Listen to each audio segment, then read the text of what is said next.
हमको। अब मजदूरी तो करनी पड़ेगी ना, दो दो बच्चे हैं, उनकी फीस भी देनी है पढ़ने के लिए, दो बेटियां हैं शादी के लिए, एक बेटा है, एक भी गोली भी नहीं देने के लिए हमारे पास पैसा नहीं है। 6500 रुपये सैलरी मेरे को पेंशन दे रही है। अब 6500 रुपये में पेट भरें या बच्चों को पढ़ाएं? अब चाय की दुकान भी खोलनी पड़ेगी, उस पर बोर्ड लगा दूंगा, हरियाणा सरकार का क्लास 1 गस्टेड अफसर चाय की रेडी पे चाय बेच रहा है। अब यहाँ मजदूरी कर रहे हैं, कम से कम 600-700 रुपये दिहाड़ी तो मिलेगी। हम कौन सा यहाँ पे रजवाड़े से पैदा हुए हैं, पढ़ाई लिखाई करके मेहनत करके अफसर बने थे, लेकिन सरकार ने जहाँ से शुरुआत करी थी वहीं पे हमने वहीं पहुँचा दिया इसने। और ये बीजेपी की सरकार जो है ये सिर्फ पूंजीपतियों के खाते भरने के लिए है। खट्टर साहब बोलते हैं मैंने बड़ी लावणी करी है, बड़ी ये करी है, जरा कदे पेंशन छोड़ेगा क्या?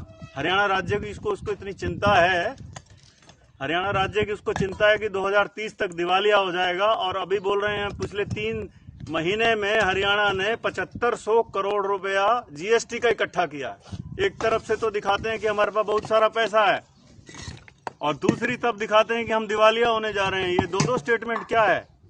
एमपी को, एमएलए को 4-4 बार की पेंशन, और हमने अपनी सारी जिंदगी दे दी 58 साल तक सरकार को, एक पेंशन देने में भी उसका दिवालिया होने पे आ जाएगी।